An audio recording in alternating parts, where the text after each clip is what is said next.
उपस्थित हुए हैं, जिसने कि हाल ही के कुछ वर्षों में अपनी तरफ महत्वपूर्ण ध्यान आकर्षित करा है, वह है मिलेट्स। मिलेट्स छोटे बीज वाले अनाजों का एक समूह है जिसका सेवन दुनिया के कई हिस्सों में सदियों से किया जा रहा है। हालांकि इनकी लोकप्रियता काफी बढ़ गई है क्योंकि कई लोगों ने इन्हें सुपर फूड के रूप में सराहा है। सुपर फूड एक बिल्कुल नया शब्द है जिसका अर्थ है न्यूनतम कैलोरी तथा उच्च पोषक तत्व। कई लोगों ने इन्हें भ्रांति आहार के रूप में लगा दिया है। इस सेमिनार पर हम इसी बात पर गहराई से चर्चा करेंगे और पता लगाएंगे कि मिलेट्स के पोषण संबंधित लाभ और दीर्घायु को पता लगाएंगे। आप लोग तो जानते होंगे कि साल 2023 को यूनाइटेड नेशन ने इंटरनेशनल डे ऑफ मिलेट घोषित किया है तथा भारत सरकार भी इस पर जागरूकता बढ़ाने के लिए अनेकों प्रयास कर रही है। पर क्या आप लोग जानते हैं कि मिलेट्स क्या होते हैं और क्यों ये इतने महत्वपूर्ण है? आज हम मिलेट्स यानी मोटे अनाज पर बात करेंगे। हमारे जीवन का लाइफस्टाइल काफी सामान्य हो गया है, जिस कारण कई लोग गेहूं और चावल का सेवन ना कर मिलेट्स का सेवन करना चाह रहे हैं, जिस कारण न्यूट्रिशनल फूड की मांग बढ़ गई है। इसी को देखते हुए भारत सरकार ने यूनाइटेड नेशन में एक प्रस्ताव दिया जो कि था साल 2023 को इंटरनेशनल डे ऑफ मिलेट्स घोषित करने का तथा इसे यूएनजीए यानी यूनाइटेड नेशन जनरल असेंबली में 72 देशों का समर्थन मिला और 5 मार्च 2021 को यह घोषित कर दिया गया कि साल 2023 इंटरनेशनल डे ऑफ मिलेट होगा। पर क्या होते हैं मिलेट्स? क्यों ये इतने सदियों से हमारे खान-पान का हिस्सा चले आ रहे हैं? मिलेट्स पोएसी फैमिली से आते हैं जो कि छोटे बीज वाले होते हैं। मिलेट्स के उदाहरण जैसे ज्वार, बाजरा, रागी, कुट्टू आदि इनके उदाहरण हैं। मिलेट्स को मोटा अनाज इसीलिए कहा जाता है क्योंकि इनकी बाहरी परत चिकनी नहीं होती तथा इनमें कार्बोहाइड्रेट्स होता है। इनमें ज्यादा मात्रा में गेहूं और चावल की तुलना में ज्यादा मात्रा में आयरन, प्रोटीन, कैल्शियम, विटामिन होते हैं। इनमें 2 से 5% वसा होता है, 7 से 12% प्रोटीन होता है, 65 से 75% कार्बोहाइड्रेट्स होता है तथा 15 से 20% डाइटरी फाइबर होता है। तो अब चलिए अब हम मिलेट्स के महत्व को समझते हैं। पहला है न्यूट्रिशन। मिलेट्स गेहूं और चावल की तुलना में सस्ते होते हैं तथा पौष्टिक रूप से श्रेष्ठ होते हैं। इनमें ज्यादा मात्रा में आयरन, कैल्शियम होते हैं। दूसरा है ग्लूटेन फ्री तथा low glycemic index. Millets gluten free होते हैं तथा देखिए हमारी लाइफस्टाइल में होने वाली परेशानियां जैसे ओबेसिटी, डायबिटीज को कंट्रोल कर सकते हैं क्योंकि इनका ग्लाइसेमिक इंडेक्स काफी कम होता है। इनमें फाइबर भी होता है जो कि ब्लड शुगर और कोलेस्ट्रॉल को कंट्रोल कर सकता है। गेहूं और चावल का पाचन बहुत तेजी से होता है जिस कारण हमारे शरीर में इंसुलिन सेक्रेशन अधिक मात्रा में होता है और हमारा वजन बढ़ता है। लेकिन मिलेट्स में फाइबर होता है जिस कारण इंसुलिन सेक्रेशन नियंत्रित रहता है। तीसरा है सुपर क्रॉप्स। मिलेट्स को बहुत कम जल का उपयोग कर उगाया जा सकता है तथा इन्हें कम वर्षा वाले क्षेत्रों में भी उगाया जा सकता है। एक रिपोर्ट की माने तो यह कहा गया है कि मिलेट्स को चावल से 70% कम जल का उपयोग कर उगाया जा सकता है तथा इनकी प्रोसेसिंग में लगने वाली एनर्जी गेहूं और चावल की प्रोसेसिंग में लगने वाली एनर्जी से 40% कम होती है तथा इन्हें गेहूं की उगने के आधे समय में इन्हें उगाया जा सकता है और साथ ही साथ इन्हें बिना किसी पेस्टिसाइड्स के छिड़काव के बगैर भी उगाया जा सकता है।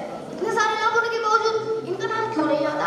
जबकि ये हमारे किसानों के लिए भी लाभदायक है, हमारे स्वास्थ्य के लिए भी लाभदायक है और साथ ही साथ पर्यावरण के लिए भी लाभदायक है, फिर भी इनका नाम क्यों नहीं आता? इसका कारण एक्सपर्ट्स मानते हैं ग्रीन रेवोल्यूशन। इस रेवोल्यूशन की पहल आज़ादी के बाद से शुरू हुई क्योंकि आज़ादी के बाद से भारत में भोजन की कमी होने लगी थी। तो इसी को देखते हुए भारत सरकार ने किसानों को गेहूं और चावल मुहैया कराए और इस पर भारी सब्सिडी दी जाने लगी। पर मिलेट्स पर कोई सब्सिडी नहीं थी जिस कारण मिलेट्स का उत्पादन गिरता गया और गेहूं और चावल का उत्पादन बढ़ता गया। जो मिलेट्स होते हैं ये ओबेसिटी को कंट्रोल करने में कैसे मदद करते हैं? सर ये इनमें क्योंकि सर इनका जो ग्लाइसेमिक इंडेक्स होता है ना काफ़ी कम होता है, इस वजह से ये हमारी ओबेसिटी को कंट्रोल कर सकते हैं क्योंकि ओबेसिटी एक पेट की बीमारी है। और ग्लाइसेमिक इंडेक्स क्या होता है कि जो हमारा ब्लड का शुगर लेवल होता है ना तो 1 से 100 तक जो काउंट होता है तो उसमें ग्लाइसेमिक इंडेक्स आता है। तो इससे हमारा ग्लाइसेमिक जो मिलेट्स होते हैं उनका ग्लाइसेमिक इंडेक्स काफ़ी कम होता है जी। ये इसीलिए कि हमारी ओबेसिटी जो हमें कभी अगर ओबेसिटी होता है तो उसे कंट्रोल कर सकते हैं। बच्चे अपनी प्रेजेंटेशन में आपने बताया जो ये मिलेट्स कम यूज में होने लगे इसका आपने रिस्पॉन्सिबल बताया ग्रीन रेवोल्यूशन। जी सर। है ना? जी। तो ग्रीन रेवोल्यूशन के कोई दो पॉजिटिव और कोई दो नेगेटिव इम्पैक्ट मुझे बताओ।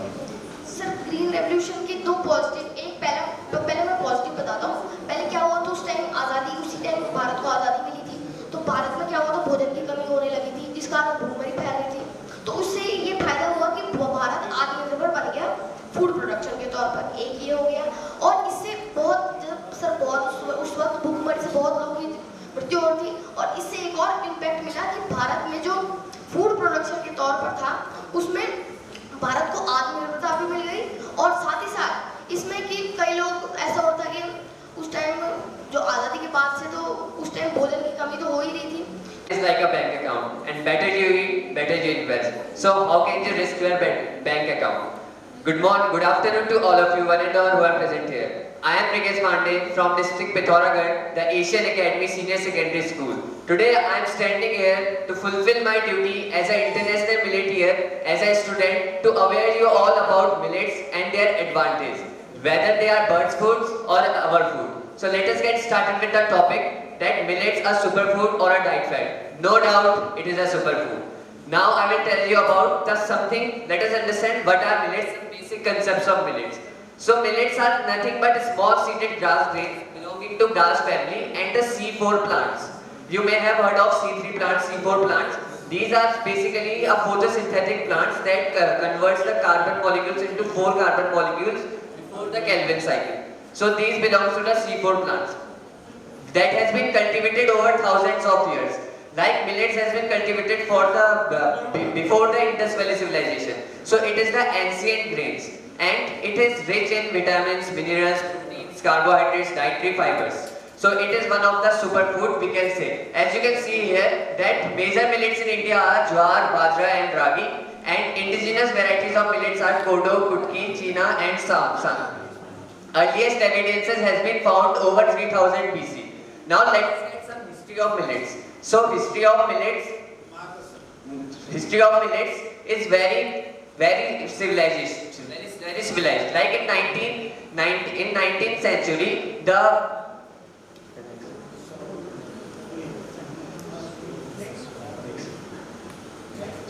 here you can see that some evidences are there. So Kautilya, everybody knows the Chanakya. The manuscript found on the evidence that he has contributed in the millets, because he said that the kodo millet is very important for our diet because it double itself when we soaked it, and it provides us very nutrients.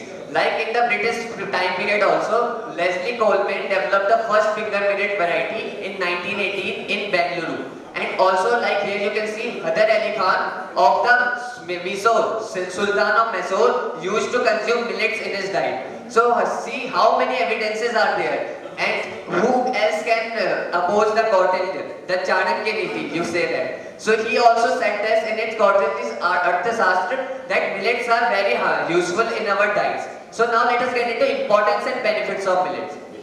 Firstly, millets are gluten free. So millets are gluten free.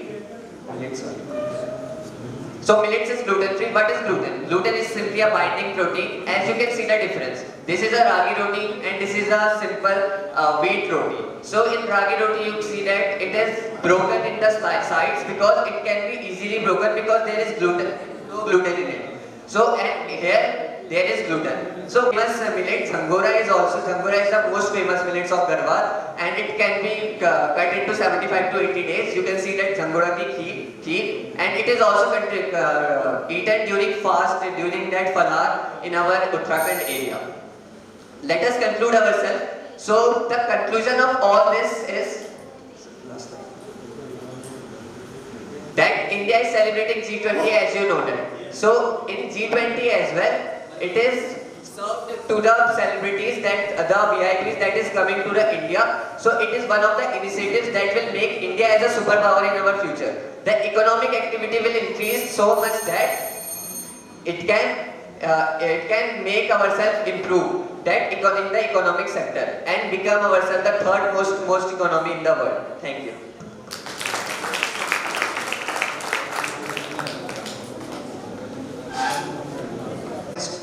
Producer of millet. So Rajasthan is the highest producer of millets.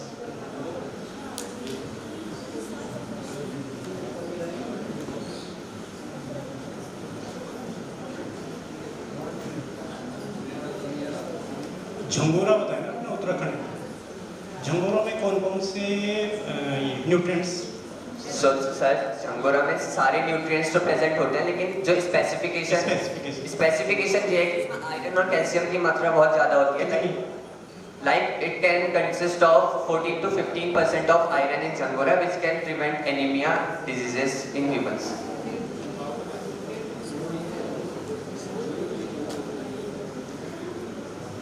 ग्लूटिन्स यदि हमारे food में ज़्यादा होता है तो क्या दिक्कत हो सकती है?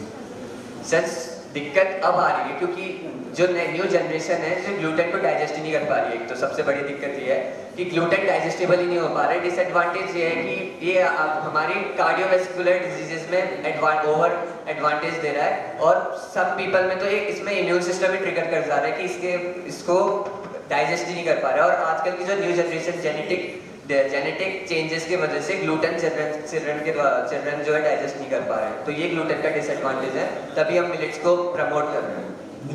मिलेट्स कैसे मदद कर रहे हैं इसमें? सो मिलेट्स ऐसे क्योंकि मिलेट्स ग्लूटेन फ्री हैं, तो मिलेट्स ग्लूटेन फ्री हैं तो सर दे विल कंट्रीब्यूट। कक्षा 9 GIC गरखा पिथौरागढ़ और इनके मार्गदर्शक अध्यापक हैं श्री नवीन चंद्र जोशी। Harry from Pithoragarh. यह रागी हुई अभागी क्यों चावल की किस्मत जागी क्यों, जो जात जमी जनमानस में गेहूं के डर से भागी क्यों। यो होता स्वेत झंगोरा है ये धान सरीखा गोरा है, पर यह भी हारा गेहूं से जिसका हर गई ढिढोरा है, जिसका हर गई ढिढोरा। मंच पर उपस्थित सम्मानित शिक्षकगण एवं मेरे छोटे बड़े भाई बहनों, मैं सुजल रेड्डी कक्षा 9 का छात्र राजकीय इंटर कॉलेज गरखा जनपद पिथौरागढ़ से आज राज्य स्तरीय विज्ञान संगोष्ठी विषय श्रीअन्न मूल्यवर्धित पौष्टिक अथवा भ्रांति आहार पर अपने विचार व्यक्त करना चाहता हूँ। मिलेट यानी एक प्रकार का प्राचीन अनाज जिसके द्वारा हमारे शरीर को ऊर्जा प्रदान होती है। अनाज दो प्रकार का होता है, मोटा अनाज तथा पतला अनाज। पतले अनाज के अंतर्गत गेहूं चावल इत्यादि आते हैं, जबकि मोटे अनाज के अंतर्गत ज्वार बाजरा इत्यादि आते हैं। अनाज सामान्यतः वनस्पति जगत के पोएसी फैमिली से आते हैं। अधिकांश लोग मिलेट का संबंध बाजरे से लगाते हैं, किंतु इसका संबंध बाजरे से न होकर विभिन्न प्रकार के मोटे अनाज से। बात करें अनाजों की वर्गीकरण की तो इसे 3 प्रकार में बांटा गया है, सकारात्मक अनाज, तटस्थ अनाज और नकारात्मक अनाज। नेगेटिव ग्रेन जिसके सेवन से भविष्य में कई तरह की बीमारी होने की संभावनाएं रहती है। पॉजिटिव ग्रेन वह अनाज जिसके अंतर्गत छोटे दाने वाले अनाज आते हैं, जैसे कुटकी, सांवा, कंगनी इत्यादि। और लास्ट में आता है न्यूट्रल ग्रेन, जिसके सेवन से ना ही तो कोई बीमारी होती है और ना कोई बीमारी ठीक होती है। कहने का मतलब यह है कि यदि कोई व्यक्ति इसका सेवन बचपन से करता आ रहा है तो उसे भविष्य में कोई बीमारी होने की संभावना नहीं होती। बात करें अनाजों की उपयोगिता की तो इसे 4 श्रेणी में बांटा गया है, खाद्य सुरक्षा, पोषण सुरक्षा, स्वास्थ्य सुरक्षा और आर्थिक सुरक्षा। खाद्य सुरक्षा के अंतर्गत परिवर्तन जलवायु में सतत खाद्य के रूप में, पोषण सुरक्षा के अंतर्गत सभी पोषक तत्वों से भरपूर, स्वास्थ्य सुरक्षा के अंतर्गत मधुमेह रोगियों के लिए लाभदायक, आर्थिक सुरक्षा के अंतर्गत सतत आमदनी का स्रोत। इस प्रकार यह भी इसके उदाहरण है। बात करें अगले की तो श्रीअन्न की स्वास्थ्य संबंधी उपयोगिता तो यह वजन घटाने में सहायक, हृदय रोगियों के लिए लाभदायक, मधुमेह रोगियों के लिए लाभदायक, आंत कैंसर की संभावना को कम करना, अस्थि विकार के उपचार में सहायक, लाभदायक, एंटीऑक्सीडेंट से भरपूर, त्वचा जिसके बुढ़ापा को ढीले करना, ग्लाइसेमिक इंडेक्स, ग्लूटेन मुक्त व सुपाचक, यह इसके उदाहरण है। भारत में सबसे पहले इसी की खेती की जाती थी। सिंधु घाटी सभ्यता में इसके प्रमाण भी मिले हैं, लेकिन 1960 के दशक में हुई हरित क्रांति के कारण खाद्य सुरक्षा पर लगाए गए जोर के कारण ना ही इसके उत्पादन में कमी बढ़ी अथवा इसके सेवन में भी कमी बढ़ी, जिस कारण लगभग इसको भुला दिया गया। जहां इसकी खेती की जाती थी वहां तिलहन, दलहन जैसी फसलों को उगाया जाता। रुद्रप्रयाग से प्रथम प्रतिभागी है जो मंच पे आ चुकी है, कुमारी कृतिका कक्षा 10 doctor Jack Singh national school Guptkashi. This is Kritika from Dr. Jackson National School. Today I am here to discuss about the fact that why millets are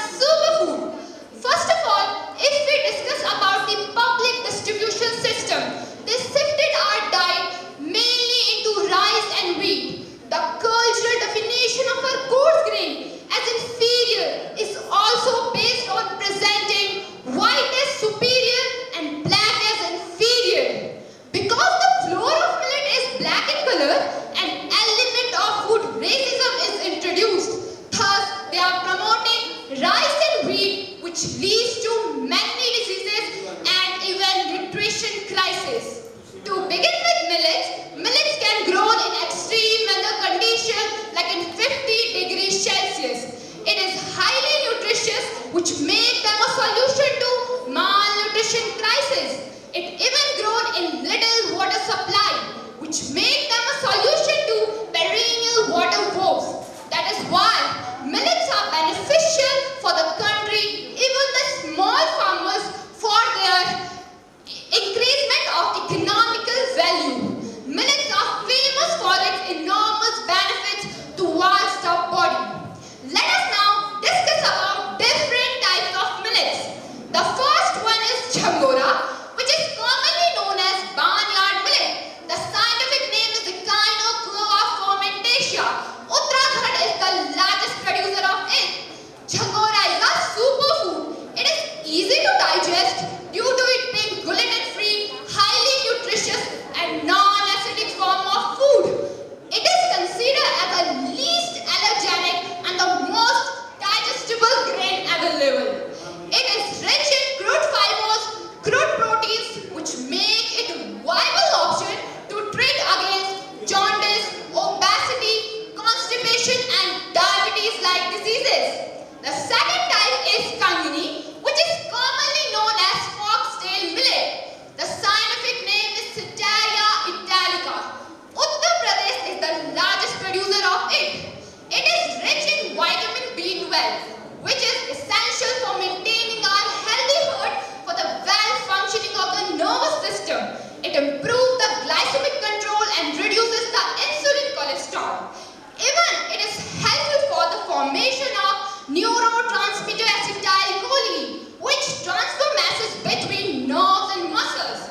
The third type is Jowar, which is commonly known as sorghum, and the scientific name is Sorghum bicolor.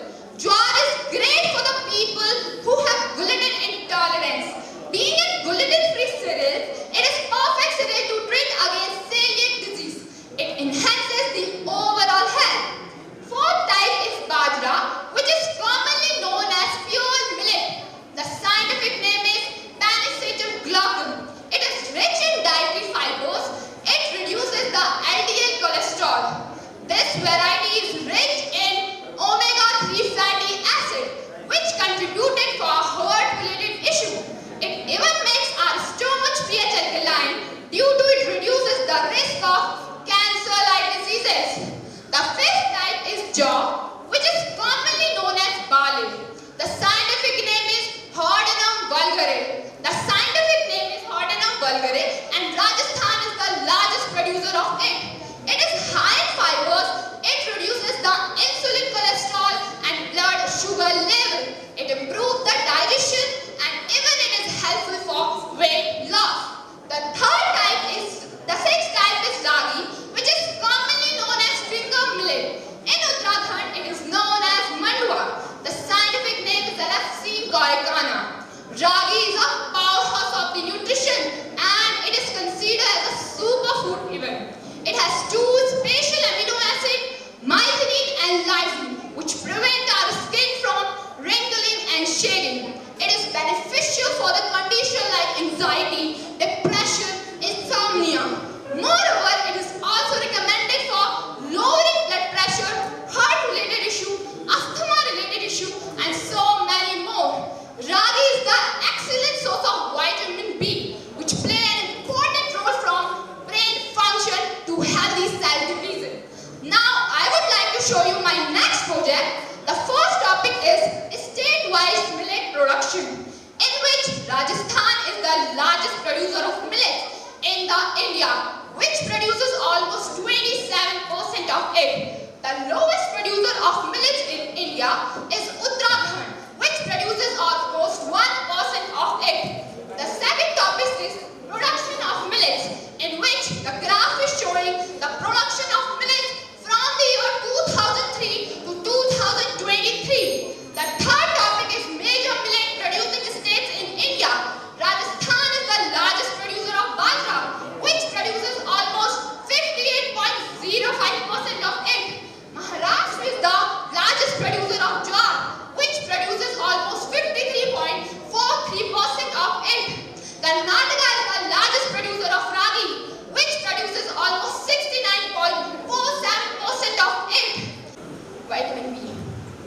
बीमा कौन सा? Vitamin B3। क्या बोलते हैं उसको?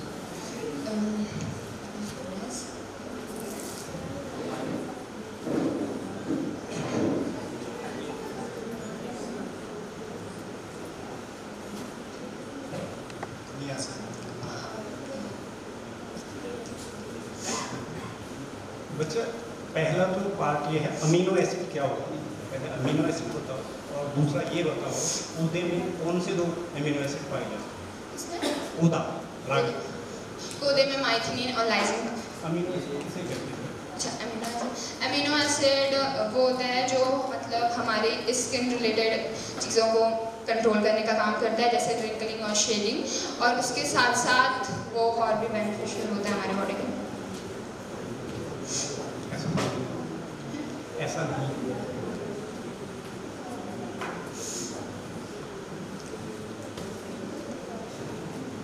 गुप्तकाशी की दो ऐसी स्थानीय फसलों के नाम बताओ जो मिलेट्स में आती हों और उनका हम जो दूसरे प्रतिभागी हैं ये भी जनपद रुद्रप्रयाग से हैं। पंकज उनियाल, कक्षा 8, GIC कैलाश बांगर, और इस बच्चे के मार्गदर्शक अध्यापक हैं Shri Ravindra Singh, Rudraprayag. Good morning, everyone. Respected judges, teachers, and my dear friends. My name is Pankaj, and I am from GIC Kailash Bangar. आज हम यहाँ पर मिलेट्स, अ सुपर फूड और अ डाइट फैट पर संगोष्ठी करने हेतु एकत्रित हुए हैं। आजकल मिलेट्स को न्यूट्रिसीरियल भी कहा जाता है, जो कि बहुत अधिक न्यूट्रिशियस या पोषक होते हैं। ये ग्लूटेन फ्री तथा इजी टू डाइजेस्ट होते हैं। इनमें प्रचुर मात्रा में protein, fibre, magnesium, calcium, vitamin B6, folic acid आदि पाए जाते हैं। इसलिए इन मिलेट्स की वैल्यू बहुत बढ़ गई है। क्या आप उस भोजन को छोड़ना चाहोगे जिसमें इतने सारे पोषक तत्व हो, जो हमारे लिए इतना लाभकारी हो? नहीं, कभी नहीं। भारत विश्व में सबसे ज्यादा मिलेट का उत्पादन करता है। सन 2018 को गवर्नमेंट ऑफ इंडिया ने नेशनल ईयर ऑफ मिलेट घोषित किया था तथा भारत के प्रस्ताव को स्वीकार करके यूनाइटेड नेशन ने सन 2023 यानी इस साल को इंटरनेशनल ईयर ऑफ मिलेट घोषित किया है। ये पोएसी फैमिली के सदस्य हैं, जिनको सामान्यतः ग्रास फैमिली भी कहा जाता है। ये हर तरह की मिट्टी में उगते हैं। इनको गेहूं व चावल की तुलना में कम पानी लगता है। मिलेट को स्मार्ट फूड भी कहा जाता है। ये छोटा तथा मोटा अनाज होता है। आज से 50-60 वर्ष पहले मिलेट का प्रयोग किया जाता था, पर जैसे जैसे हम वेस्टर्न कल्चर की तरफ बढ़ते गए, वैसे वैसे हम मिलेट्स को भूलते गए और इस छोटे तथा मोटे अनाज को गरीबों का अनाज कहने लगे। इस अनाज या भोजन को गरीबों का अनाज इसलिए कहने लगे क्योंकि ये मुद्दा में सभी जगह मिलने लगे थे तथा सस्ते भी हो गए थे। पर जैसे जैसे हमें इनकी पौष्टिक वैल्यू का पता चल रहा है, ये महंगे हो गए हैं तथा इनकी प्रोडक्शन कम हो गई है। 70 के दशक में जैसे ही हरित क्रांति आई, हमने गेहूं व चावल को अत्यधिक मात्रा में उगाना शुरू किया।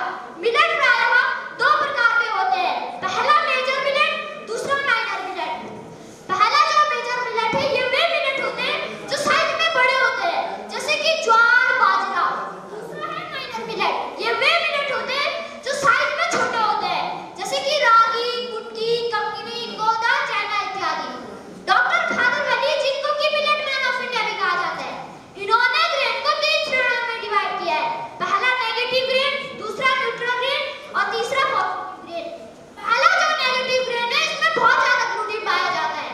ग्लूटीन की वजह से हमारे डाइजेस्टिव सिस्टम पर बहुत ज्यादा लोड पड़ता है तथा भोजन जल्दी डाइजेस्ट नहीं होता। वो हमें कॉन्स्टिपेशन व मोटापे जैसी बीमारियां इससे हो जाती है। इनमें गेहूं तथा चावल आते हैं। अतः डॉक्टर भी हमें यह राय देते हैं कि हमें गेहूं व चावल के सेवन को कम करना चाहिए। दूसरा है न्यूट्रल ग्रेन, इसमें बहुत कम मात्रा में ग्लूटीन पाया जाता है, जैसे कि जौ, रागी, ज्वार, मक्का आदि। ये हमारे स्वास्थ्य के लिए अच्छे होते हैं, पर इनमें थोड़ा बहुत ग्लूटीन पाया जाता है। तीसरा और आखिरी है पॉजिटिव ग्रेन, जैसे कि इनके नाम से ही हमें पता चल रहा है कि हमारे लिए पॉजिटिव होते हैं। ये छोटा तथा मोटा अनाज होता है। यदि अगर हार्ट पेशेंट, शुगर पेशेंट या मोटापे से ग्रस्त है, तो तब हमें दिन में एक बार पॉजिटिव ग्रेन जरूर लेनी चाहिए।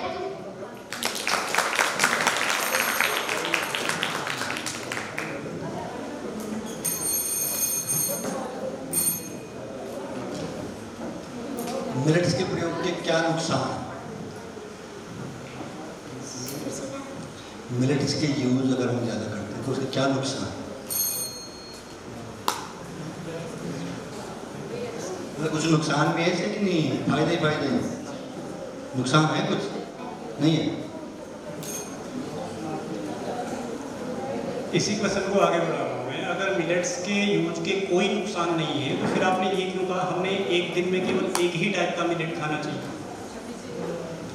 अगर हम मिक्स करके खाएंगे तो हमारे वो डाइजेस्ट नहीं होगा।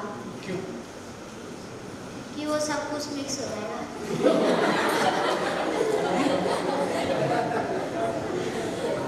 मिनरल किसे कहते हैं? आपने मिनरल किसे कहते हैं? खनिज को। मिलेट्स में जो सबसे ज़्यादा खनिज मिलता है हमें वो कौन सा है? सबसे ज़्यादा मात्रा में मिलेट्स सबसे ज़्यादा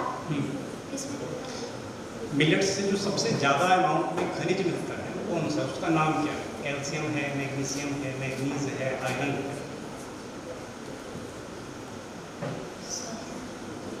पौधा में सबसे ज़्यादा क्या है? आयरन,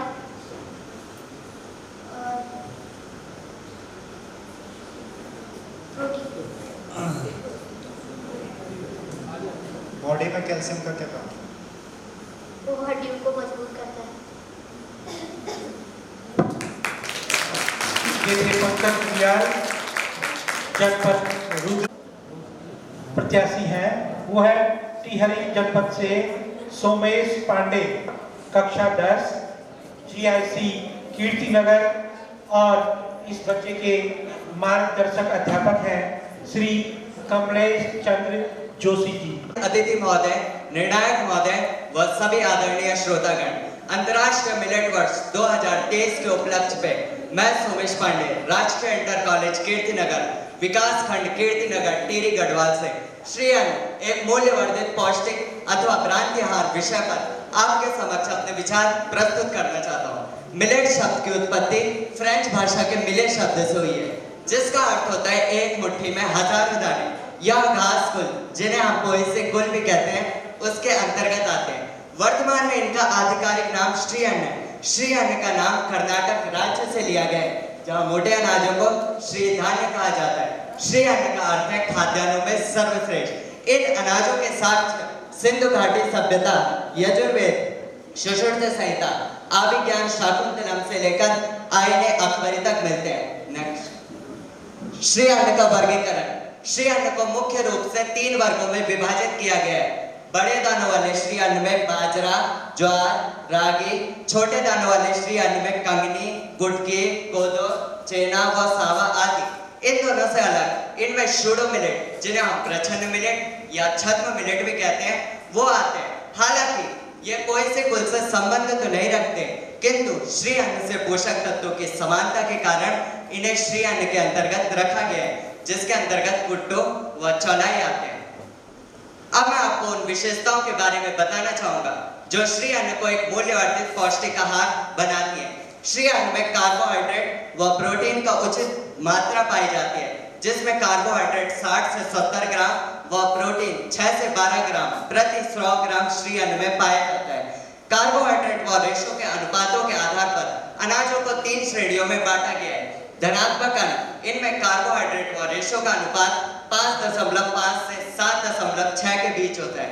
उदासीन अन्न, इनमें यौन पात 24.5 से 56 के बीच होता है। ऋणात्मक अन्न, इनमें यौन पात 63 से अधिक होता है। चावल, जो कि एक ऋणात्मक अन्न के रूप में जाना जाता है, उसमें यौन पात 395 होता है। श्री अन्न में iron, magnesium, phosphorus, zinc, selenium, potassium, calcium आदि तत्वों की समुचित मात्रा पाई जाती है। यदि मैं विटामिन की बात करूं तो इनमें विटामिन बी के सभी 8 प्रकार पाए जाते हैं, जैसे थायमिन, नियासिन, फोलेट, साइटोकोबालामिन आदि। साथ ही साथ इनमें विभिन्न एंटीऑक्सीडेंट भी पाए जाते हैं, जैसे फ्लेवोनॉइड्स, फेनोलिक एसिड व टैनिन आदि, जो बढ़ती उम्र के प्रभाव को कम करते हैं। इतनी सभी पौष्टिक तत्वों की मौजूदगी श्री अन्न को हर आयु वर्ग के लिए व गर्भवती महिलाओं के लिए एक मूल्यवर्धित पौष्टिक आहार बनाती है। नेक्स्ट, श्री अन्न एक औषधीय आहार है, जिसके औषधीय गुण इस तरह से मधुमेह रोग, क्योंकि इन अनाजों का निम्न ग्लाइसेमिक इंडेक्स होता है, इसलिए यह मधुमेह के रोगियों के लिए उपयोगी है। सीलियक रोग हेतु आहार विकल्प, क्योंकि यह प्राकृतिक रूप से ग्लूटेन मुक्त होते हैं। मोटापे व हृदय रोग हेतु रेशे व विटामिन नियासिन की उपस्थिति होने से यह अनाज मोटापे व हृदय रोग हेतु उपयोगी है, जो कि हमारे रक्त में एलडीएल की मात्रा को कम करते हैं व एचडीएल की मात्रा को बढ़ाते हैं। कैंसर हेतु विभिन्न एंटीऑक्सीडेंट की उपस्थिति होने से यह फ्री रेडिकल्स पर नियंत्रण रख कोशिका सुरक्षा प्रदान करते हैं। इस संबंध में डॉक्टर खादरवली, जिन्हें मिलेट्स मैन ऑफ इंडिया के नाम से भी जाना जाता है, उन्होंने एक पुस्तक लिखी है, food that is diabetes to cancer, प्रतिरक्षा वर्धक आहार। विभिन्न पोषक तत्वों की मौजूदगी श्री अन्न को एक प्रतिरक्षा वर्धक आहार बनाती है। पाचन प्रक्रिया को ठीक रखना, रेशे की उचित मात्रा होने से यह पाचन प्रक्रिया को ठीक रखते हैं। साथ ही यह एक प्रीबायोटिक आहार भी है, जो हमारी बड़ी आंत में लाभदायक जीवाणुओं की वृद्धि करने में सहायता प्रदान करते हैं। जलवायु सहिष्णु, श्री अन्न फसलें जलवायु सहिष्णु है, अतः जलवायु परिवर्तन के इस दौर में इन अनाजों की प्रासंगिकता और बढ़ जाती है। कार्बन फुटप्रिंट से तात्पर्य है किसी भी व्यक्ति, वस्तु या संस्था द्वारा वर्ष भर में प्रत्यक्ष या अप्रत्यक्ष रूप से कितने कार्बन का उत्सर्जन होता है। सर, कार्बन का उत्सर्जन हम ग्रीन हाउस गैसों के रूप में करते हैं, जैसे कार्बन डाइऑक्साइड, मीथेन। बच्चे, आपने कहा ये सूखा रोधी, यस सर, है ना? कैसे? सर, ये सूखा रोधी प्राकृतिक रूप से ही है, जो गर्म व शुष्क जगहों में बिना पानी के भी उग सकती है, मतलब कम पानी की आवश्यकता भी से भी उग सकती है। यही कारण है कि भारत में, राजस्थान में इनका सबसे ज्यादा उत्पादन होता है। ग्राउंड वाटर लेवल को ये बढ़ाएंगे या घटाएंगे अगर इनका उत्पादन कर रहे हैं? सर, बढ़ाएंगे सर।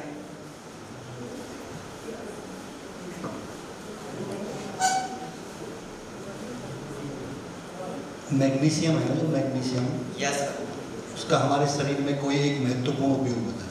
सर, जो मैग्नीशियम होता है वो हमारे हृदय के लिए उपयोगी होता है, हृदय के लिए। कैसे? सर होता है। निर्णायक टीवी जनपद से कुमारी वर्तिका, इसका परफॉर्मेंस शुरू में हो गया था, तो हमारे पास केवल 2 जनपद शेष रह गए हैं, उधम सिंह नगर और उत्तरकाशी। तो सम्मानित जज महोदय, अब हमारे जो नेक्स्ट परफॉर्मेंसर होंगे वो है अर्पित भट्ट। अर्पित भट्ट कक्षा 9, Shiksha Bharati senior secondary school Khatima. And which gives us health benefits are dear to Sattvic man. With these lines, a very enthusiastic good afternoon to respected judges, respected teachers, and my dear friends. Today, I, Arpit Bhatt of Shiksha Bharati Senior Secondary School, is going to talk on the topic millets, superfood or diet fat. And today's discussion will be based around the theme of harnessing the untapped potential of millets for food security, nutrition, and sustainable agriculture. Now let's first talk about what we are going to discuss in the next 6 minutes. So we are going to talk about fat diet, millets types and benefits, their nutritional value, their Ayurvedic and cultural aspect, their role in healthcare, comparison of millets with wheat and rice, significance of millets in Indian economy, and millets in Uttarakhand, and the survey report of my town Khatima. And last but not the least, we are going to talk about the conclusion. Now a question might arise from my mind, what is a fat diet? So a fat diet is a type of diet which claims to be super beneficial to us, but in reality it is pseudo-scientific, and that's why it results in malnutrition. Due to the bigger claims of fat diet, our innocent public gets trapped into the deadly trap of fat diet. So what are millets then? Millets are small seeded grasses which belong to the Ponceae grass family, and they are used as food for all around the world. The different types of millets are listed here. Now let's talk about the benefits. So as you can see, one contains vitamin E, one saves you from cancer, one protects your heart, and one also gives you iron. So there are n number of benefits of millets. So what is the nutritional value? So in only 100 grams of millet, you get 378 calories of energy, in which 7.7 grams is protein and only 4 grams is providing more in less. Now we are going to connect millets with our Ayurveda and our culture. So our Yajurveda mentions millets to be a very sacred grain. Also, millets have been used as a therapeutic diet in Ayurveda since ages. Now talking in contrast to the past, millets were one of the first crops that were grown by the human civilization. Also, millets require no fertilizer and are less vulnerable to pests and other insects which can damage the crop. Hence, they support sustainable farming and also they are farmer friendly as well. Now we are going to talk on millets and healthcare. I want to grab your attention to a very deleterious topic, that is type 2 diabetes, which is an increasing threat for India. So, as I have presented, that is $75.46 million and that is increasing. And that is 2 to 3% now, and that's the saddest part of it, because only 75.46 we have generated. So we should increase that because they are related to our culture. अच्छा एक बात बताओ, आपने एक right bite nutrition बार लाया है। Yes. इसके ingredients क्या क्या हैं? सर इसके इंग्रेडिएंट्स में इसमें मिलेट भी यूज हुआ है, पीनट्स भी यूज हुए हैं और इसके अलावा इसमें थोड़े बहुत शुगरिंग एजेंट्स भी यूज किए गए हैं। और मिलेट्स के नाम बताओ। सब मिलेट्स इसमें जो यूज हुआ है वो शायद से फॉक्सटेल मिलेट है, रागी मिलेट है। Okay sir.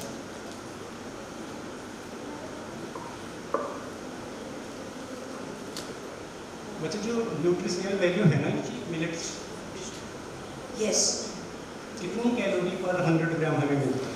That is 378 grams. 178? Yes. पर 100 ग्राम कितने किलो कैलोरी मिलता है?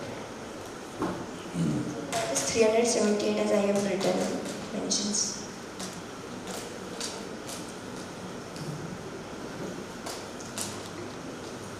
मिलेट्स के other uses.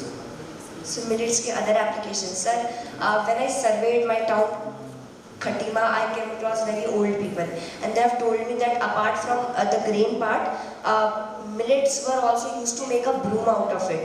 Like we grow broom grass outside, so millets like bajra and jowar, so their stalk was used as to produce brooms. And other use was to feed the animals. The grain was used to, the stalk was used to feed the animals. आपने सर्वे किया है, इसकी findings क्या है? दूसरे प्रतिभागी हैं मोहम्मद महरोज। मोहम्मद महरोज, कक्षा 10, सरस्वती विद्या मंदिर inter college Sitarganj. Good afternoon to the respected judge committee, all of the teachers presented here and all dear students. As you all know, today we all have gathered here for the science seminar in which our topic is millets, a superfood or a diet fad. So first of all, we need to know that what are millets, then only we will be able to discuss that whether are they a superfood or a diet fad. Millets are that cereals which have a great nutritional value. On seeing the nutritional value of millets, millets are nowadays very much famous and popular. As I mentioned here, they are highly rich in vitamins, minerals, calciums and etc. Now millets have many, first of all let's discuss about the nutritional value. So in nutritional value, here you can see with vitamin B1, B3, B2, B9 and B5, all the vitamin B complex, water is 71.4 gram, protein, total fat, carbohydrate, everything I have mentioned here of millet. It is a chart according to the Cura. I have checked out each and every information which is absolutely correct according to the Cura website. The nutritional value of millet varies from one website to different website because just now research is going on. Now let's move on to the next page, which is about the benefits of millets. What are the benefits? First of all, let's see the diseases spreading. The disease spreading today are very much expanding. The great expenditure of disease spreading is due to the lower immunity. The lower immunity is a result of the following of the Western culture after the independence of India. The Western culture which has completely destroyed India, we are nowadays copying Western people. But I would love to tell you a fact. I have seen many Russians and etc. other countries, Western countries who are even following Indian culture. So why are we leaving our culture? Now you will get one, you can catch my one point that why I am saying it is related to our culture. It is from the Indus Valley civilization, which is a very famous civilization, 3000 BC. of it is a civilization of India. So that's why it is related to our culture, because the evidence of millets were found in the Indus Valley civilization. They are gluten-free, alkalizing. What are alkalizing? Alkalis are those bases which can dissolve in water. They are alkalizing. Our stomach consists of hydrochloric acid. Alkalis are base soluble in water. So whenever we consume the food, if they are millets and they are alkalizing, then they will easily be digested. So the second point is clear with the first one. They lower the cholesterol level. They have lots of fiber, low glycemic index. What is a glycemic index? Glycemic index is generally a ratio that describes that how much, as you know that every food consists an amount of carbohydrate. Now that carbohydrate is leading to how much growth of blood sugar that comes under the glycemic index. So they have a low glycemic index. They reduce migraine because of the presence of magnesium. They reduce heart attack, calm mood. Calming mood is a great benefit because nowadays teenage suicidal is a normal case. You can daily listen news related to teenage suicidal. They calm out the mood, so that may lead that the person who is very much depressed will get a calm effect, which will lead that he will not do the suicide. Suicidal cases can reduce if we start consuming millets. Now here you can see the types of millet: pearl millet, which is also called bajra, finger millet, ragi, barnyard millet, little millet, sorghum, kodo, and foxtail millet. Now here, this all are the millets that should be the food plate of each house. But here I would love to tell you that a single coin of 1 rupee has two sides, head and tail. Similarly, everything in the world has two aspects, positive plus negative. So these millets also have a negative aspect. If you will consume it in an over amount, overconsumption of anything is wrong. Even if you are studying over, I love to tell you one small point. Near our house, there was a boy, he studies a lot, but nowadays he's a mad and he's in mental hospital. Anything in the overuse of anything is bad for us. So if we will consume millets in a higher amount, they can give an inverse effect as they are good for our stomach, celiac disease. But if we will consume it in a high amount, it may lead to diseases like diarrhea or indigestion, constipation, etc. Now the second biggest fault of millet is that it is not good for the people who have thyroid, because the intake and utilization of iodine is blocked by these millets. So pearl millet or bajra. So what? Proso.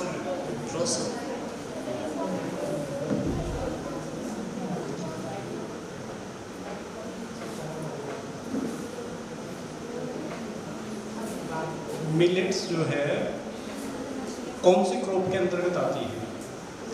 Grass family की crops. सो इसमें ऐसा नहीं है कि ये राबी या kharif specially है, कुछ इसमें से राबी भी है, कुछ खारिफ भी है, कुछ जायद में भी आती है। राबी में कौन कौन सी आती है? सर राबी में ज्वार। खारिफ में आ जाएगा sir pearl millet. I am not sure about that.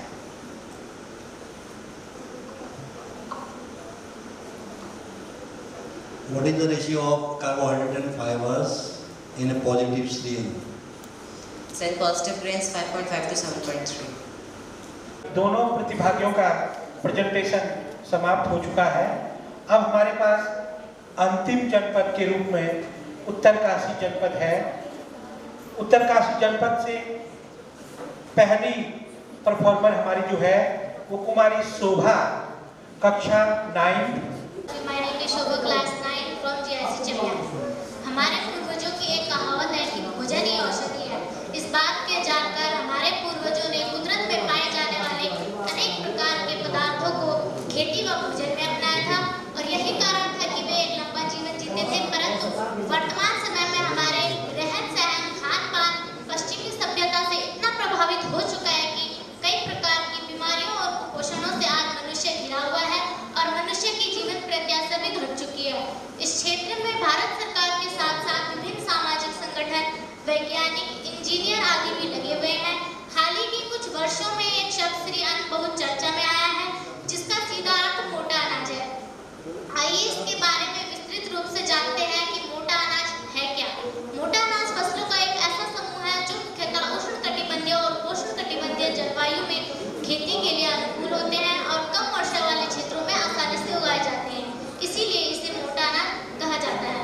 आप स्लाइड पर देख सकते हैं कि मोटे अनाजों के कितने प्रकार होते हैं। मोटे अनाज मिलेट्स में मुख्यतः ज्वार, बाजरा, रागी, सावन, कोणी,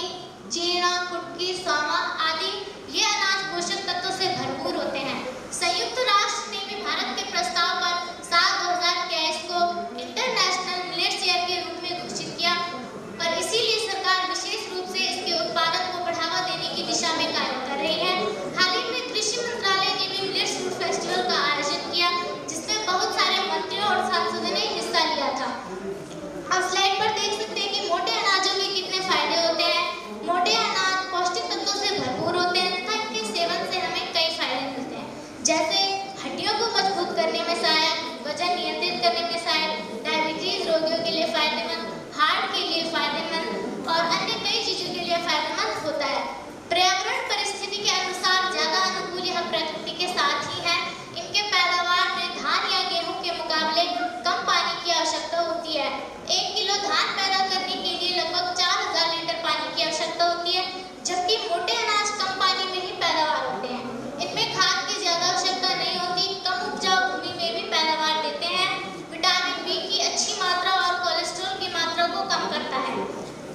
मोटे अनाजों की फसलों की रोग प्रतिरोधक क्षमता भी अधिक होती है और इनमें कीटों से हानि होने की आशंका भी कम होती है। इसीलिए हम कीटनाशकों का न्यूनतम इस्तेमाल करते हैं, क्योंकि हम सभी जानते हैं कि कीटनाशकों के अंधाधुंध उपयोग के कारण आज जलवायु तथा मृदा प्रदूषित हो रही है और मनुष्य स्वयं भी गंभीर बीमारियों की गिरफ्त में आता जा रहा है। मोटे अनाजों की पकने की अवधि भी चावल और गेहूं के तुलना में अपेक्षाकृत कम है और कम लागत के साथ साथ देखभाल की भी आवश्यकता नहीं है।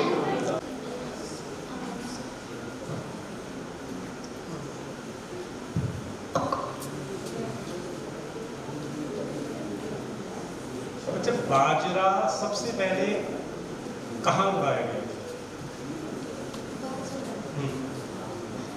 भारत में, विश्व में?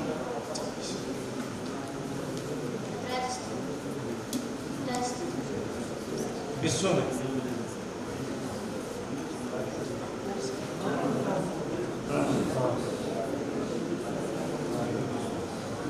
मिलेट्स के 2 नुकसान बताओ।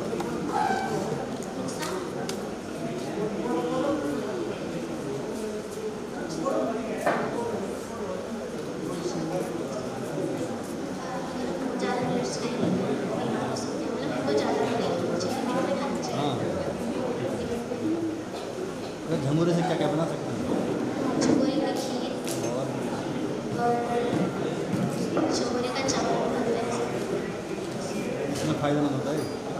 फायदेमंद डायबिटीज। ठीक है। निर्णायकगण, अब अंतिम प्रस्तुति के रूप में उत्तरकाशी जनपद से कुमारी आकांक्षा कक्षा 10 GIC डुंडा और इस बालिका की मार्गदर्शक अध्यापिका है श्रीमती गीतांजलि जोशी। जनाब, गरीब तो मोटा अनाज खाकर ही पैदा है। आदरणीय अतिथिगण, विद्वान शिक्षक, विदुषी शिक्षिकाएं एवं यहाँ पर बैठे हुए मेरे समस्त भाई बहनों, सर्वप्रथम आप सभी को मेरे नमस्कार। मैं आकांक्षा कक्षा 10 GIC डुंडा उत्तरकाशी की से आपका हार्दिक अभिनंदन करती हूँ। तो जैसा आप सभी को अवगत है कि आज का जो हमारा विषय है श्री अन्न, एक मूल्यवर्धित पौष्टिक अथवा भ्रांति आहार। तो ज्यादा समय न लेते हैं, चलते हैं श्री अन्न का। तो सबसे पहले हम बात करते हैं श्री अन्न है क्या। तो मोटे अनाजों को श्री अन्न कहा जाता है। अब श्री अन्न भारत में समग्र विकास का साधन बन चुका है, जिसमें सभी स्तर के लोग शामिल होंगे। श्री अन्न यानी कम पानी में ज्यादा फसल की पैदावार, श्री अन्न यानी केमिकल मुक्त खेती का आधार। भारत ने 2018 को मिलेट्स वर्ष के रूप में सेलिब्रेट किया।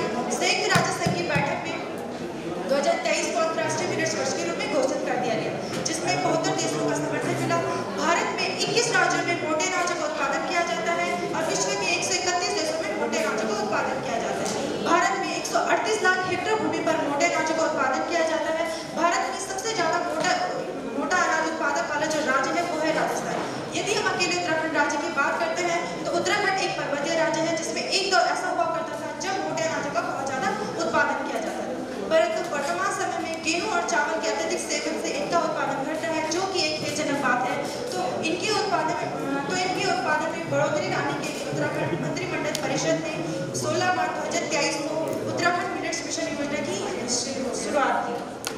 इस योजना के तहत अंत्योदय योजना के माध्यम से हर राशन कार्ड में 1 किलो मंडवा 1 रुपए में प्रदान किया जाएगा और मिड डे मील में भी झंगोरा हमें दिया जाएगा।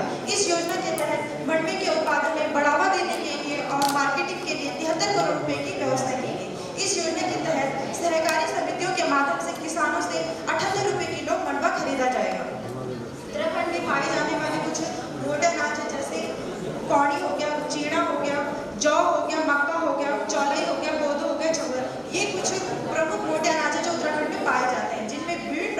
पोषक तत्व भरपूर मात्रा में पाए जाते हैं।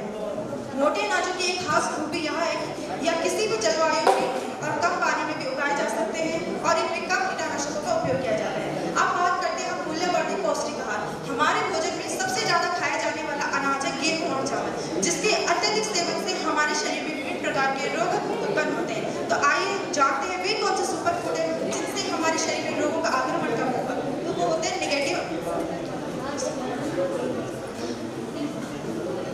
तीन प्रकार के, नेगेटिव, न्यूट्रल एंड पॉजिटिव। जो नेगेटिव अनाज होते हैं यह हमारे शरीर पर बुरा प्रभाव डालते हैं और इन अनाजों से बनाया गया भोजन यदि हम लंबे समय तक रखें तो ये हमारे शरीर के लिए घातक सिद्ध हो सकता है। अब बात करें न्यूट्रल ग्रेन्स की, तो ये जो न्यूट्रल ग्रेन्स होते हैं यह हमारे शरीर के लिए ठीक तो होते हैं, परंतु जब हम बीमार होते हैं तो यह हमारे शरीर में होने वाले रोगों को हील नहीं करता, यानी कि चिकित्सीय गुण नहीं पाया जाता।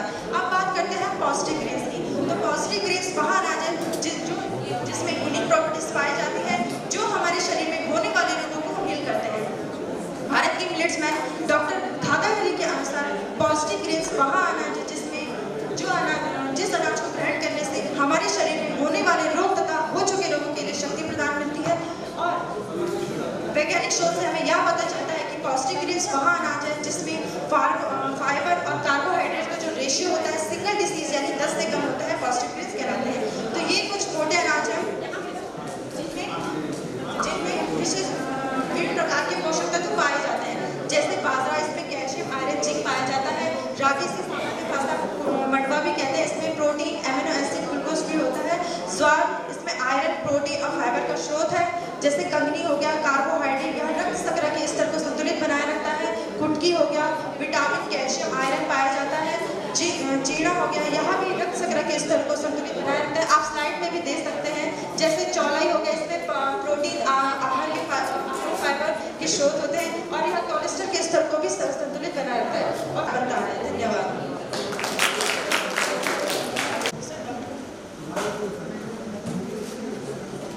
बच्चा मक्का क्या है? मक्का मिलेट है या न्यूट्रल? मिलेट्स में नहीं आता? मिलेट्स है या नहीं? क्यों है?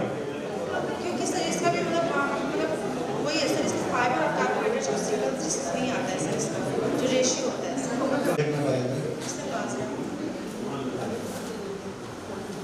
वर्णी अल्मोड़ा से ये अनुपस्थित छात्रा है। प्रिंसिपल मैम का जिन्होंने मुझको आज यहाँ पे बुलाने की कृपा की। तो जैसे कि आप सबको पता है कि आज का हमारा टॉपिक श्री अन्न के ऊपर था, मिलेट्स के ऊपर।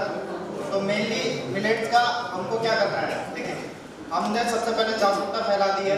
अब देखो मैं मेडिकल प्रोफेशन से हूँ तो मैं आपको उसी मामले में बात करूँगा, मेडिकल के उससे रिलेटेड। तो सबसे पहले सबने बोला जो इसके प्रोज थे उसमें था कि सबसे पहले लो ग्लाइसेमिक इंडेक्स। तो ये जो शुगर के पेशेंट होते हैं यूजुअली हम उनको क्या करते हैं कि हम बोलते हैं चावल के लिए ज़्यादा मना करते हैं, और या फिर हम अगर वो रोटी का भी अगर एक सब्स्टिट्यूट लेना चाह रहे हैं तो वो एज ए मिलेट के तौर पे यूज कर सकते हैं, क्योंकि लो ग्लाइसेमिक इंडेक्स ऑलरेडी होता है। और इसमें वाइटामिन वगैरह होते हैं, B3 होता है, जो नियासिन होता है जो कोलेस्ट्रॉल वगैरह को कम करता है, और ये हार्ट डिजीज वगैरह में भी हमारी हेल्प करता है, क्योंकि कोलेस्ट्रॉल हार्ट डिजीज मतलब हमारे जो वेन्स वगैरह होती है एथेरोस्क्लेरोसिस उसको बढ़ाता है, जिससे हार्ट डिजीज होने के चांसेस बहुत ज़्यादा बढ़ जाता है। तो अगर किसी का कोलेस्ट्रॉल बहुत ज़्यादा बढ़ा हुआ है तो ये इस पे भी आ सकता है, मिलेट्स पे आ सकता है। बाकी इसके बहुत सारे यूज है, जैसे इसमें और आपको मैं बताता हूँ, जैसे मैंने जो कैंसर से हमको बचाता है, ग्लूटेन फ्री होता है, एक सीलिएक डिजीज होती है। आजकल के ज़माने में क्या हो रहा है, जैसे कि अभी वेस्टर्न कल्चर की बात है तो अभी इंडिया में इतना ज़्यादा वो नहीं है, इसका प्रिविलेंस इतना ज़्यादा नहीं है, लेकिन वेस्टर्न कल्चर में क्या हो रहा है कि ग्लूटेन सेंसिटिविटी बहुत ज़्यादा बढ़ जा रही है। इसको हम सीलिएक डिजीज के नाम से जानते हैं। तो क्या है ना कि इसके अगर जो वो सीलिएक डिजीज में है वो भी ग्लूटेन फ्री डाइट ले सकते हैं और मिलेट्स के ऊपर आ सकते हैं। और इसमें फाइबर वगैरह होते हैं जो पाचन में थोड़ी हमारी हेल्प करते हैं, और प्रोटीन की मात्रा भी काफ़ी अधिक होती है। इसमें 8 से 12% के बीच में प्रोटीन होता है, जो अगर आप एक अंडे में भी देखेंगे तो उसमें अगर 60 ग्राम का एक अंडा होता है लगभग, उसमें भी लगभग 6 ग्राम या 10 ग्राम के आसपास प्रोटीन होता है। तो लेकिन इसमें भी मिलेट्स में भी उससे भी ज़्यादा प्रोटीन आपको मिल रहा है। तो एज ए प्रोटीन जो जिम वगैरह भी जाते हैं वो भी मिलेट्स का यूज़ एज ए कर सकते हैं। ठीक है।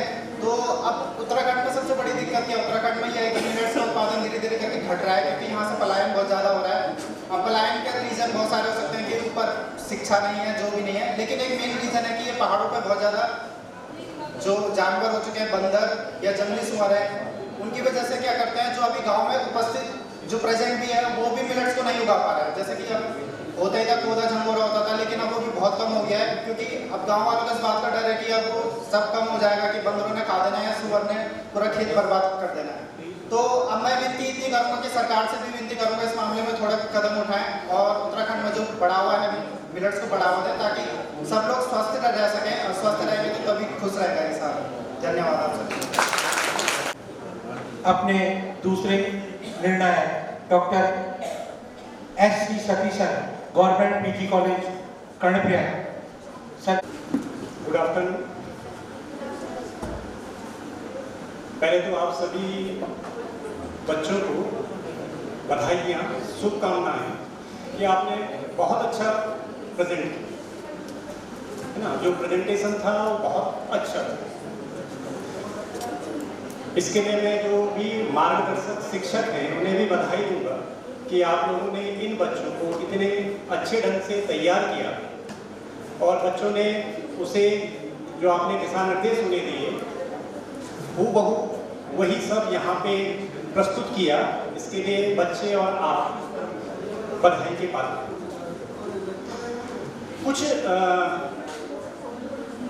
प्रेजेंटेशन में कुछ खामियां थी, खामियां तो नहीं कहूँगा, बट कुछ चीज़ें और इंक्लूड हो तो ये और बेटर हो सकता है।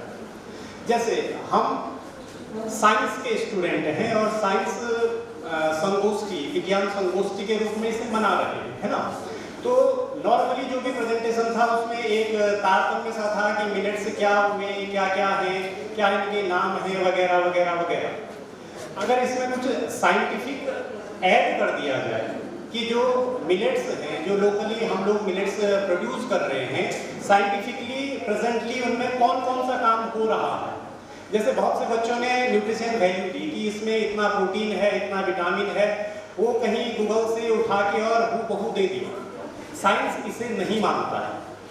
साइंस वो चीज मानता है जो आपने प्रूव की हुई है, और जब आप किसी प्रूव्ड डाटा को रिप्रेजेंट कर रहे हैं तो आप उसका सोर्स दोगे कि आपने ये डाटा कहाँ से लिया है। तो फर्स्ट और सेकंड जो भी रहेंगे, बच्चे सारे अच्छा परफॉर्म किया। फर्स्ट और सेकंड जो भी बच्चा आएगा और जो नेशनल लेवल पे प्रेजेंट करेगा, उनसे भी और उनके जो मार्गदर्शक शिक्षक हैं उनसे भी ये मेरी अपील है, ये रिक्वेस्ट रहेगी कि इस चीज को ऐड ऑन कर दिया जाए स्लाइड में। दूसरा जो निर्देश था उसमें ऑडियो विजुअल जो एड्स थे मैक्सिमम 5 यूज करने हैं, है ना। अब बच्चा पीपीटी भी यूज कर रहा है और साथ में वो उसी चीज का पोस्टर भी यूज कर रहा है ना। दोनों एक ही चीज है, तो दोनों अगर एक ही है तो उसे बताइए ना, जिससे आप बेस्ट परफॉर्म कर सकते हैं, है ना। दोनों का कोई, मेरे हिसाब से दोनों का कोई महत्व नहीं रह जाता है अगर दोनों सेम चीज को कह रही है। अगर नोबिलिटी कुछ है चार्ट में तो चार्ट प्रस्तुत कीजिए, अदरवाइज प्रेजेंट पीपीटी आपने बना रखी है उसे प्रेजेंट। आप उन हजारों स्टूडेंट में से अपने डिस्ट्रिक्ट को के हजारों स्टूडेंट को यहाँ पे प्रतिनिधित्व उनका कर रहे हैं। दैट मीन्स आपके अंदर वो पोटेंशियल है कि आप अगली बार के लिए और अच्छा कर सकते हैं। इसी के साथ सभी पार्टिसिपेंट जो भी बच्चे हैं सभी को शुभकामनाएं, बधाइयाँ। आपने बहुत अच्छा किया, आगे ये जज्बा बनाए रखिएगा। धन्यवाद। भगत सिंह कटवाल जी को मैं आमंत्रित करूंगा प्रवक्ता डाइट कि सर आप आइए और बच्चों को आशीर्वचन के रूप में 2 शब्द कहने की कृपा करें। विज्ञान संगोष्ठी के अवसर पर हमारे बीच में उपस्थित इस कार्यक्रम की मुख्य अतिथि और नगर पालिका परिषद गौचर की सम्मानित अध्यक्षा श्रीमती अंजू विस्मय, आपका हम इस सभागार में हार्दिक स्वागत अभिनंदन करते हैं कि आपने अपने व्यस्तम समय से समय निकालकर आपने इस समारोह की महत्ता को देखते हुए आप हमारे बीच आए। मैं सभी पार्टिसिपेंट और सभी उपस्थित महानुभावों से निवेदन करूंगा कि हम करतल ध्वनि से श्रीमती अंजू बिस्मैन का मैं आपसे निवेदन करूंगा श्रीमती सरदारावत में कि अध्यक्षा महोदय को बैज अलंकरण कर उनका स्वागत करने का कष्ट करें।